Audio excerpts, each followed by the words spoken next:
Welcome to another episode of Preparing for the Unexpected. I'm your host, Alex Fullick, and as always, we like to talk about things related to business continuity, emergency management, resilience, anything that helps you, your organization, or your community prepare for, respond to, and overcome adverse situations. A couple of quick announcements. In November 3rd to 4th, I'm speaking at the BCI World Virtual, and I will also be facilitating a panel discussion there, and hopefully I'll have more details on that very soon. December 1st to 2nd, speaking at the Continuity and Resilience Today conference in Toronto. Hopefully I can travel to that one because it's only down the road for me. And I have been talking about Continuity and Continuity Insights conference, which would have been in early October. That is now not happening. However, my speech at Continuity Insights, I was asked to present at DRJ Fall 2012. So I will now be speaking there on October 12th on my Continuity Insights topic. And I will also be the MC for the DRJ Fall Conference, which I'm really excited about. And as you can tell by the background and my guest here, it's that time again for This Week in Business Continuity with James Green. James, welcome back. Hey, Alex, thank you. Really quick, as you know, I like to follow you around the world or follow you around virtual conferences. So since you will be emceeing DRJ Fall, I wanted to let everyone know I will be moderating the closing town hall general session at that conference. So I'm always just following you around where I can, I guess. Well, you would have been at DRJ before me, so I think I'm following you on this one. So how are things been? I know you guys had a hurricane, a big one, down your way for a while, and luckily it passed you, but there's been a lot of other impacts across the United States as a result. Yeah, absolutely. This was the first topic I wanted you and I to talk about. I want to talk about Hurricane Ida. A few things, I think, just personal observation. There's been a lot of hot takes that I've seen in the media and on social media about this hurricane from people who have never managed a storm from an emergency response standpoint, from a business continuity standpoint, been through a storm. So it's been kind of interesting watching all of these suddenly newfound hurricane experts. Like armchair quarterbacks, right? But one thing I was thinking about, because we always try to think of things a little differently here. I don't want to focus on the disaster and devastation in Louisiana, and that's not to minimize what's happened there at all. That's right. My favorite part of the country. I got into this field because of response in Louisiana, so my heart really goes out there. But I want to focus on the area around New York and New Jersey, because I find a couple of things here interesting. The first is you and I have talked ad nauseum about looking backwards, and we always prepare for the last known risk. And what I found really interesting in New York City was everyone would say, well, hey, after Hurricane Sandy, Superstorm Sandy, we built to withstand the next Sandy. So we built to withstand the last 100-year storm, and Ida comes along and it's different or stronger or not the exact same. And then we all saw these amazing videos of the subway flooding. Yeah. Sent me a picture of a guy in a kayak going through the New York City subway. And I can't help but think, like, are we going to continue to always mitigate the last known risk? And I think that the second thing for me on a bigger issue, climate change is real. I believe in the science of climate change. And we've now have these hurricanes in parts of the country, in parts of the world that we've never had before. And I really think people in our profession need to start looking at things they haven't looked at before, not just the big, scary global pandemics, but you may have never been in a floodplain before. I think you and I first talked about that our first time. Yeah. You may have never dealt with, I was getting calls all 2 weeks ago from our colleagues in parts of the country who are like, I don't even know. We've never had to prepare for a hurricane. What do I do with flooding? And I think as climate change, continues to change things, the risks that our profession looks at are going to continue to change. What are your thoughts about what you saw with Ida? Ida, I agree with you. We tend to go backwards to the last thing we see. And I think our first step is we put so much work in looking backwards to make sure that if Sandy occurred again, we can deal with Sandy. Sometimes that takes so much time that, okay, well, let's take a break. Let's get a couple of other things done. Then we'll look at it, for something stronger than Sandy. But other priorities come along and it gets forgotten about. And then Ida comes along, and sure, you may have things that could have addressed Sandy.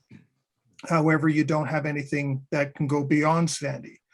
And I think sometimes it's the momentum, it's more, we're in response mode all the time to anything that happens. So Sandy happened, we're in response mode, fix what happened as a result of Sandy.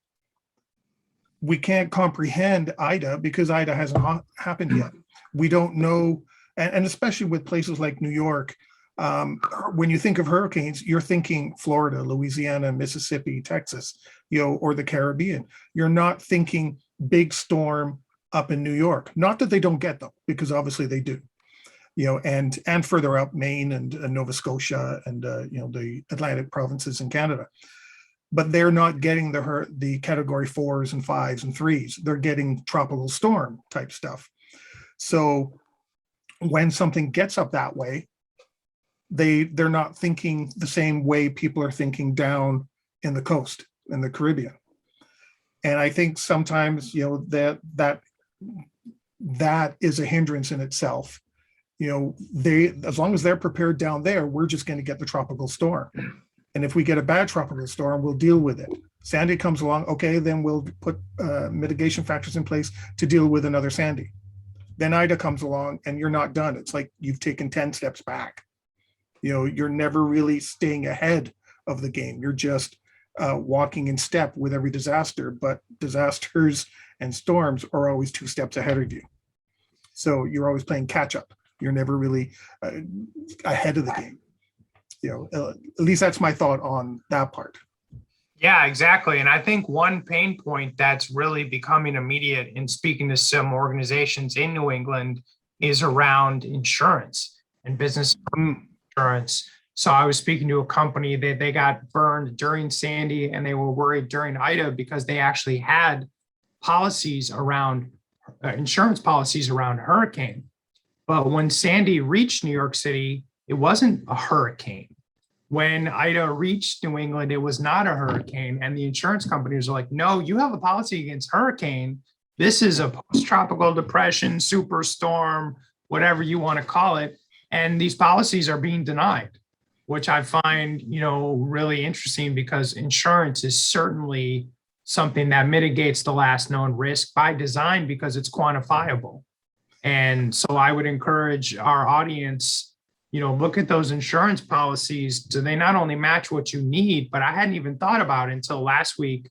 Does it match the changing landscape of the risk you're really dealing with? Imagine your office got wiped out by Ida and your insurance company said, well, that was a post-tropical cyclone and not a hurricane. Or one thing that we've seen over and over, hurricanes are only rated based on winds, which is a big problem in the United States with NOAA. It's not rated on rain. So you could have a tropical storm that dumps 3 feet of water, and you could have a hurricane category 2 that drops 2 inches of water. Most policies are going to be based on that terminology and not the effects of the storm. And certainly what we've seen with Katrina and with Ida, not only are we getting bigger storms, stronger storms, but they're dumping more rain. And companies' insurance hasn't kept up. Their plans, obviously, again, we talked about the subway. They don't have the plans in place or the strategies in place to deal with 3 feet of standing water below ground, in a subway.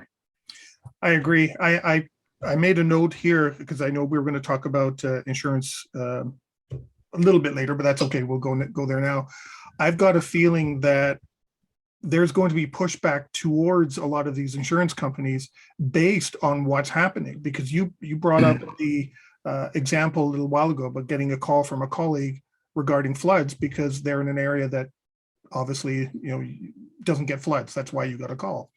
So they're going to start going to their insurance companies and all these other companies that have been impacted or have been denied coverage. They're going to start pushing back. Yeah. And I think the insurance company itself is going to have to make some changes itself, with what, and maybe that's splitting up, or, as an example, using your example, a hurricane with building damage, minor water, a hurricane with a lot of water, minor business, minus building damage, different ways of looking at it now, because you're right, 3 feet of water. Does it matter where it came from? Yeah. It's 3 feet of water. It's a flood, whether it came from the sky or a river. If it came from the sky, it fills the river and the river overflows. So either way, I think insurance companies are going to have to take a look at it, because businesses are going to start pushing back, and homeowners are going to start pushing back. I know there were some pictures of, and I heard a terrible story of people that were in basement apartments, I think, were flooded out, and they're not covered for what happened. And unfortunately, some people, died as a result. So insurance companies are going to have to start rethinking, because what's happening with climate change is not the traditional impacts that are occurring.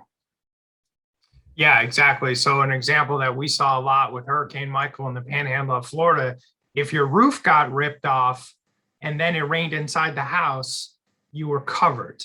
But if the roof didn't get ripped off and you didn't have flood insurance and your house got washed out, you were not, because of the semantics of how the water came into the house. Yeah. But to your point, whether it comes in through the windows or up through the ground or down through the roof, as a homeowner, as a business owner, I still have standing water and mold and total destruction. And the insurance policies haven't kept up with the climate change of these events. People need to be reviewing, their policies to see, are these even applicable? Do I need to buy these different types of insurance? But I think this is going to continue to be a problem as you have larger and larger storms that aren't classified as a major hurricane category 3 and above, or have this classification or that classification, but are wiping out areas. 1 million people right now in Louisiana who don't have power don't care what it was deemed. They just know they're without power. Yeah. So, yeah, I agree. And I think back to the climate change thing, I think we are going to see more and more of these events occurring, because as each year goes by, we seem to be having these quote 1 in 100-year storms every year, either it being the same level as the previous year or taking it just a little notch higher. So they're escalating, and it's happening all around the world. And I'm not just talking hurricanes and tornadoes or snowstorms in some areas. I'm in Canada, so got to say snowstorms. But with other aspects of climate change, we've got areas in Russia. I don't know if you've ever seen it. I can't remember the name, but it's a huge, looks like a sinkhole now. And as the permafrost is melting because of climate change, the sinkhole is getting bigger and bigger and sinking. So who knows what they're going to find. I know there are scientists there, so there's a benefit for them. However, what if that was happening somewhere else? In downtown Moscow, or St. Petersburg, millions of people could be impacted by that. And we've got in the Arctic Circle, that is now also defrosting, it's melting, and that's releasing gases that were frozen below ground, and no impact to us, but now they're getting into the air and heating up the air, and so that's just adding more to warmer temperatures, and people say, climate change is, storms, and things like that. It's like, no, there's other things that are occurring that we may not be aware of that are contributing to this. And I think as these occur, we're going to see more and more of it. When was, in your entire life, did you ever hear about volcanoes erupting and then shutting down, huge swaths of areas, no travel, nobody can work, no flights, things like that, like Iceland and down in, it was Indonesia or Malaysia, it was one of them. That's never happened before, but in the last couple of years, it has more than once. So 1 in 1,000 years is now happening twice in a couple of years. Exactly. And not only organizations, but communities aren't equipped for this. So, Hurricane Ida followed its forecast path almost perfectly. It was uncanny how accurate it was for this particular storm. So the state of Louisiana, the parish of New Orleans, the city of New Orleans knew 4 or 5 days out, here's the projected track. And Ida behaved, I guess, and stayed exactly on that track. And still, the city of New Orleans said, we're not equipped to evacuate people. And in that case, they had 96 hours notice, which is about as much as you're ever going to get with a weather system. And the system there, that state is not designed to evacuate the whole state. And to your point, as these systems due to climate change get more erratic, get more frequent, what are people going to do? Like, I think just the mayor saying, well, we're not going to evacuate. If you're inside the levees, you're good. That was kind of a scary decision for me. Just like, oh, but we've fortified the levees. They should be great. God bless. But that's the same thing they said before 2005, right? Correct. Katrina. Correct. So as we get these stronger, whether it's like you said, a snowstorm or a volcano or a tornado, whatever, any type of weather event, communities aren't designed for large scale evacuation. And especially along the US coastline, we've moved more of our population along the coastline in the last 30 years. There's a reason people don't live on the water or don't live in dangerous spots next to nature, because they get wiped out. And we've chosen, as in the United States, to live near those areas. And now that climate change is causing more erratic systems, there's not mechanisms in place to evacuate millions of people.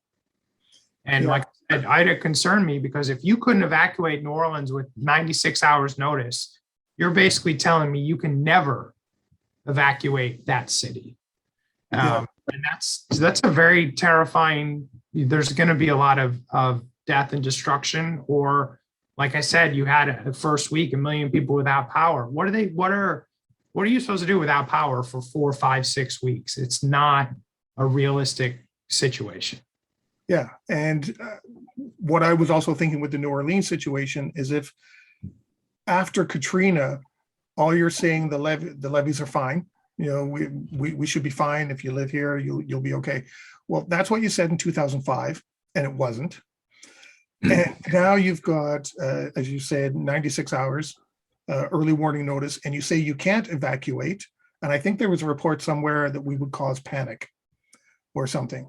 And maybe I have it mixed up with something else that occurred at the same time. But we will cause panic. We can't have that many people on our highways. Well, then I got a question. Well, what did you learn from Katrina then? If that was 15, 16 years ago, and you're still saying you can't evacuate your city, did you really learn anything? Exactly. And what you did learn, did you learn the right stuff? Did you just learn from your own perspective of, okay, I got to make sure my butt's covered, rather than, we've got to change the way the traffic flows or whatever the case may be. That I couldn't help but question that when I heard it. Yeah, very surprising, and something that unfortunately I think we're going to continue to see as climate change causes our expectations to keep changing. Yeah, so on that note, we've come to the end of our first segment. It's This Week in Business Continuity with James Green, and we'll be right back.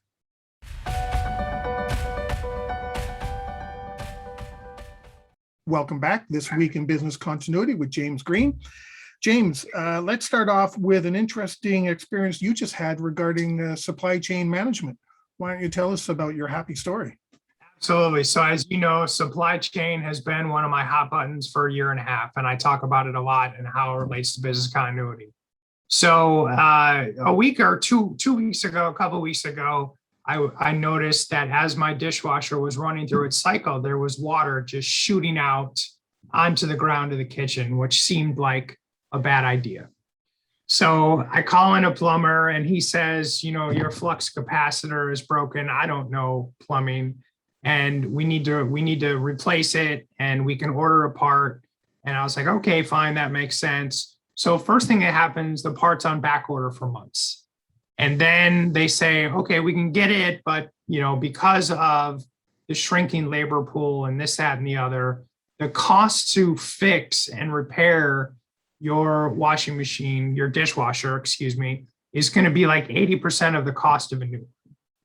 Now, to me, it doesn't make sense to spend that much to repair something. So I say, great, my wife and I will just go and buy a new dishwasher. So over Labor Day weekend, we spent several days going to Home Depot, going to Lowe's, going to local appliance stores, trying to find a Whirlpool dishwasher, which I didn't think was an exotic purchase. But everybody was telling us, hey, they're having supply chain issues with one of their parts, and coupling that with the skyrocketing new housing market right now, we can get you a dishwasher in 8 to 10 weeks, which is shocking to me. But thankfully, I have free labor. I have 2 teenage boys, right? We can all wash dishes. But it got me thinking, because you and I always think about business continuity and resilience. One of the key strategies in a business continuity plan is when a critical machine breaks or dies or repairs during an event, we'll replace it. But now we're seeing these slowdowns. What if I was a restaurant? What if that dishwasher was critical equipment, mission critical equipment? Being without it for 8 to 10 weeks is not acceptable.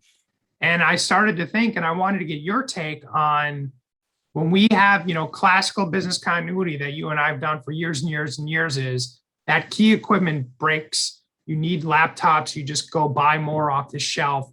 I don't think that's as realistic of a strategy right now as we continue to see supply chain issues. And I would ask the audience to think about, if one of the bullet points on your plan is we are going to replace X equipment, can you really?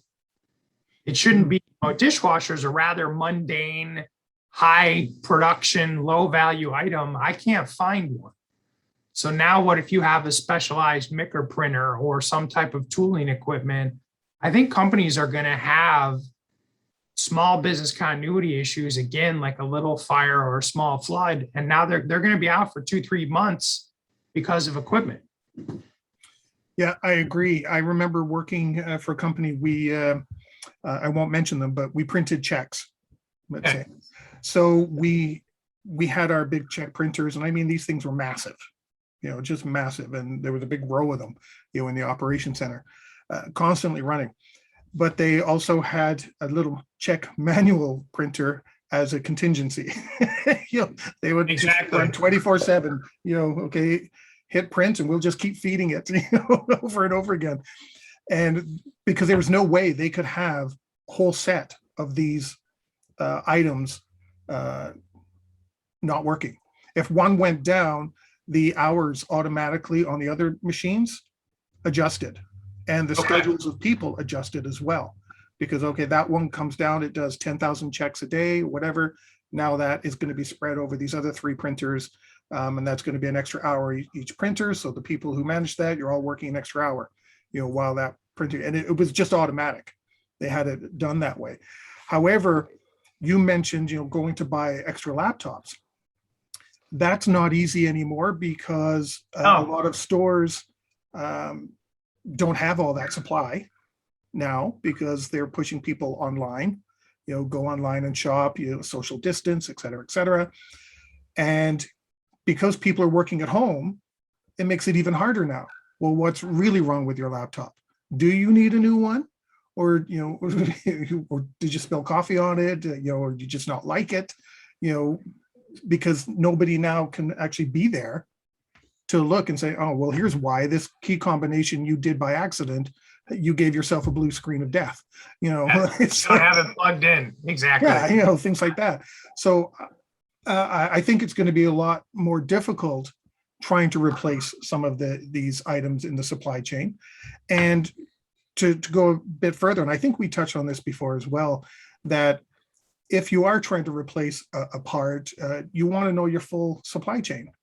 And you only ever really know, I know you give me a service and that's it, or a product.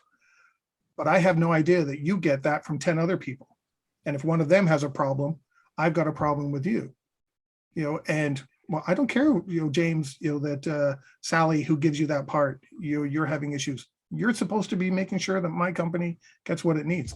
So I think that's going to contribute to things as well. And I don't think that companies are really going to have a valid contingency plan by simply going to buy off a shelf anymore. There was many times, and I remember it, the vice president of technology said, if we need laptops, we need a server, I'll just give you the credit card and you go get it. Yep. It's simple. I don't think that you can do that anymore. Nobody's in the office, so you can't get a credit card to start with. As simple as that may sound, you can't even take that first step to get the credit card. And I think organizations are going to have to start looking at their existing facilities and how they can build in their, speaking of for ITDR, build in internal recovery places. You'll back up sites. If you're in Tampa, I'm in Guelph, we back each other up rather than my backup site is in Toronto and yours is in Miami, that kind of thing. I think companies will start reevaluating that so that if they do have a supply problem, their supplies are already in-house somewhere and rethinking how that's done. And they might have to stockpile critical equipment, not just parts. And that's an expensive to keep, to just have equipment on ice is expensive.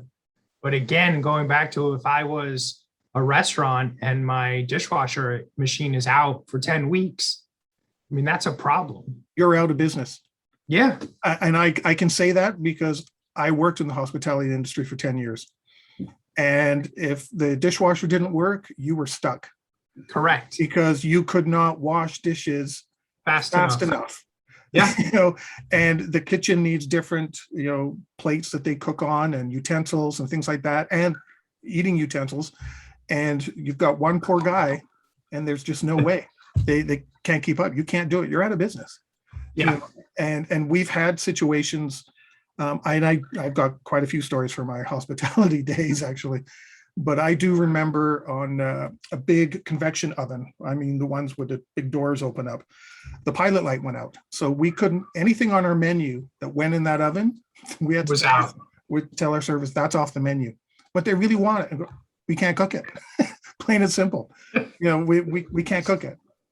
I can microwave it for you, but that's not the way we're supposed to cook it. And if they eat it, they're going to want their money back. So we're not doing it. If we had a disruption in water, even, you had to close the business down. Yeah. Because of sanitation. So waiting 8 to 10 weeks, that's not an option in some of these places.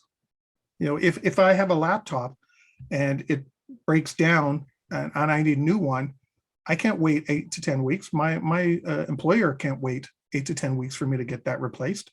So what's my alternate? Do I have a home computer? And maybe that's part of that contingency. We have an application you can download and you can get a secure connection in using your home computer rather than just a physical one here.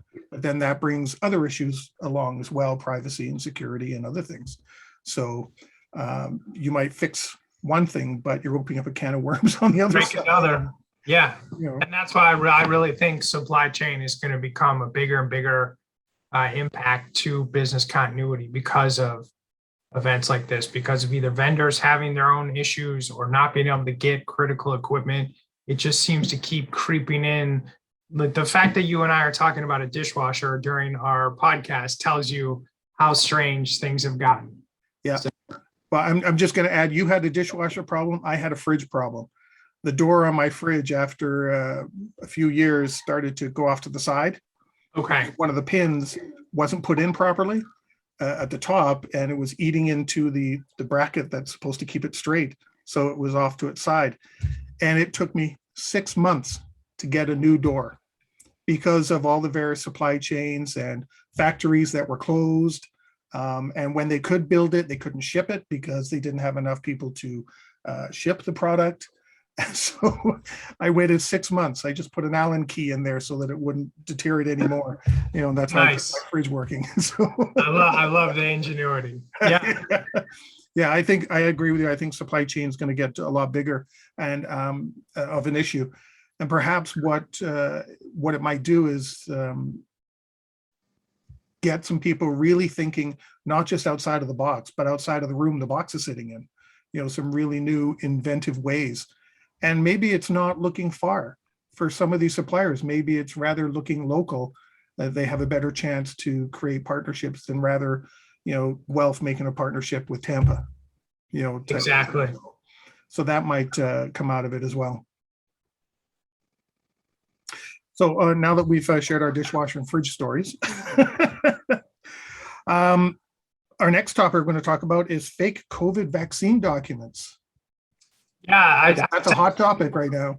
I sent you a few stories and I found it very interesting. So in the United States, you had a woman who traveled to Hawaii on vacation with forged vaccine documents. And when she returned to the airport to go back to the mainland, she was arrested. I sent you another one of a gentleman, I believe in Vietnam, who traveled, who had a fake document. Believe not only was he arrested, but convicted. And so I started to think again, you and I are always talking about risk and resilience and business continuity. One, I can't even believe this is a thing, but I guess this is the world we live in. But should employers be thinking about this as potential liability? So in the United States, OSHA says you have the general duty clause. So you have, people have a reasonable expectation of safety, which is why companies have policies against, bullying and harassment and workplace violence. But what happens if we're back in the office, I have a fake card, you contract COVID and die? I'm not a lawyer, you're not a lawyer, but I'm wondering is there a liability now for the employer because they put these two groups of people together, even though one of them lied? Time and time again, some of these juries and judges have said it doesn't matter who said what, it's still the employer's responsibility. So I want you and I to quickly, we're going to go to law school in the next 3 seconds and graduate practice law for 10 years. What are your thoughts just initially? Is this something that employers should be thinking about from a risk perspective, or they should think about it, but there's no way to do anything about it? Well, I'm speaking from companies I'm seeing up here in Canada. Yeah. What a lot of them are doing is they are saying, if you're coming back to the office, you have to be vaccinated because we are a private company. So it doesn't matter what, some other groups might be hollering about. This is our workplace. We have to make sure the safety of every single person is, our priority. So if you want to come back into this office, you've got to prove that you've been vaccinated. And I agree with that because it makes me nervous going to places still, especially now with Delta variant coming, spreading everywhere, that I want to go someplace where I know I am going to be safe. And people are supposed to feel safe when they go to their workplace and, or schools or something like that. And if I'm now put into these areas where I don't know that everyone there is actually safe, because not everybody's going to be as, kind as I am, not everyone's going to be like that. I could get sick and I could die. Like you said, well, that's going to have an impact on so many other people. My family is going to turn around to my employer and, probably want to sue them. Whoever the person is that was sick, they're going to want to sue them. But what if that person gets sick and dies too? Well, then now what happens? And I've got somebody else sick because I didn't know I contracted it. I thought I was safe. And it just goes around and around and around and gets worse. There's even, I think it's the Toronto District School Board here. When we grew up, I'm sure you might remember this, but you had a little vaccine card that said, you got all your shots. Every so many years, you had to prove you got your shots to go to school. Well, now they're adding COVID. They're considering adding COVID to that list. Measles, smallpox, and whatever some of those other ones were. You've got to prove that you got your shots for those, and COVID is going to be on that list. And if you can't prove that, you're not coming into school. And I think organizations, because of the potential risk, they've got the right to say something, because it's not just the organization itself that would be impacted by it, but it's the other people you come in contact with, and it could be people on a train, people on a bus, people, whatever the case may be, in a restaurant that you are potentially impacting. So a business is going to turn around and they're not going to have the ability to probably be able to trace back where it came from without testing every single person in the company again to find out who's the liar. And then that brings out something else. The company can't announce who the person was that had COVID, but yet 10 other people got sick and 1 died. What do you mean you can't tell us where it came from? So there's so much risk added on top of everything else that I think organizations do have to stand up and say, no, the risk is too great from on multiple fronts. So you've got to prove you're vaccinated. And, it's something that takes a minute to do. I don't think it's. And that's why I'm curious to see what they do with fake or forged documents. In these 2 cases, the person provided seemingly legitimate vaccine cards that were fake. I think along the lines of, in the United States, when you accept a job, you have to provide identification showing that you have the right to work in the United States, passport, birth certificate, what have you. And if those turn out to be fake, you don't get in trouble. The employer who accepted the documents as legitimate gets in trouble. Yeah. So I'm wondering, as we go down the line now, will it be similar with vaccine cards, where James provides a vaccine card to his employer, but it's fake? Are they going to have liability? So I think that's going to be an interesting thing to watch. Unfold. I think so. Our province premier, for over a year, no vaccine passports. Well, now he's changed it, because the last poll that I saw of Canadians in general, it was over 75% of people want some passport because they don't want to go anywhere where that risk could be. If they're going into a restaurant, they want to know everyone that works there, and everybody in there has got the right documentation. So what's also been announced now is that they are going to put together something that you can put on your phone, some application that links to health services. And in Canada, we have a national health service. In the US, you don't, but up here we do. And if you've got your vaccinations, well, it's already captured. So you'll be able to go in, download your proof that you got it, that what shot you got and when you got them. And that'll be your proof on your phone to say, see, I'm fully vaccinated. So I'm looking forward to that. That's supposed to happen in October sometime. Oh, nice. But because it's the government, it'll be December, so. Of next year. Yeah. Of next year. Yeah. So I'm looking forward to that, actually, and see what happens. We're going to take a quick break. We are talking with James Green this week in business continuity. We'll be right back.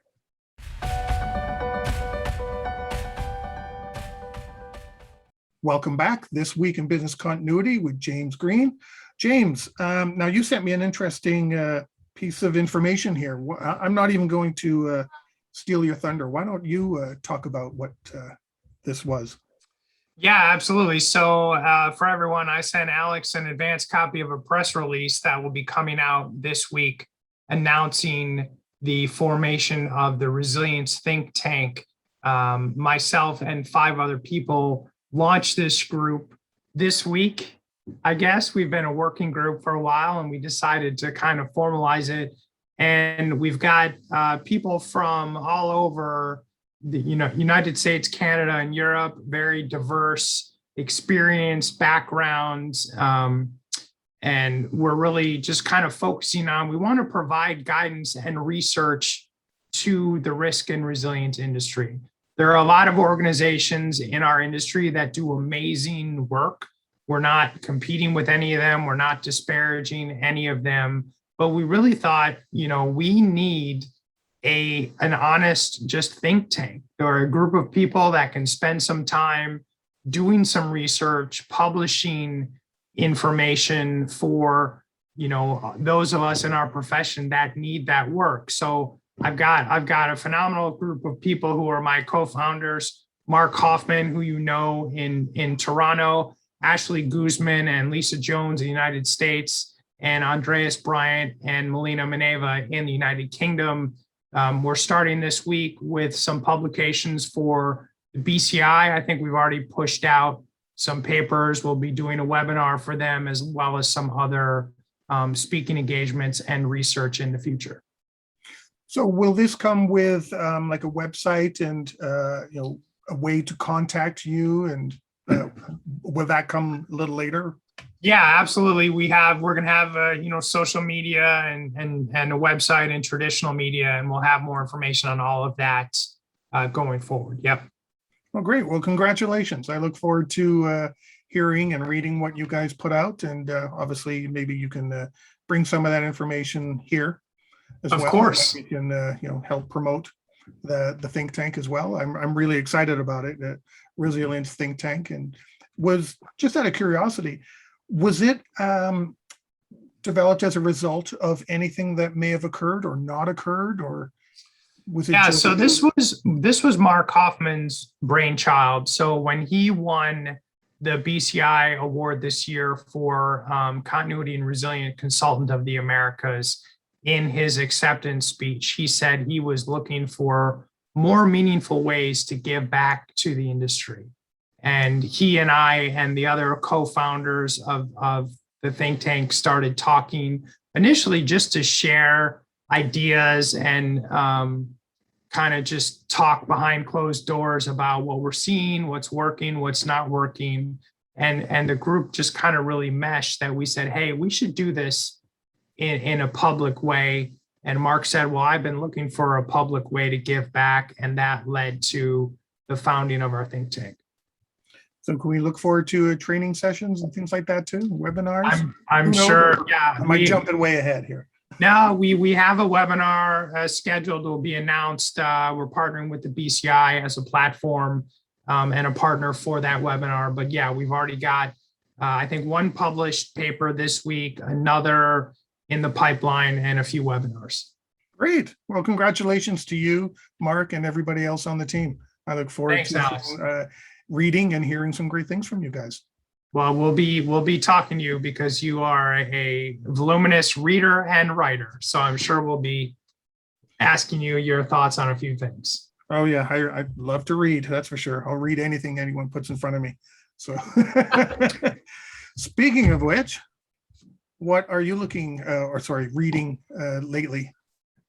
I am reading, that's going to blur out because of our background. So I'm reading a book that was co-written by Reed Hastings. He's the co-founder of Netflix.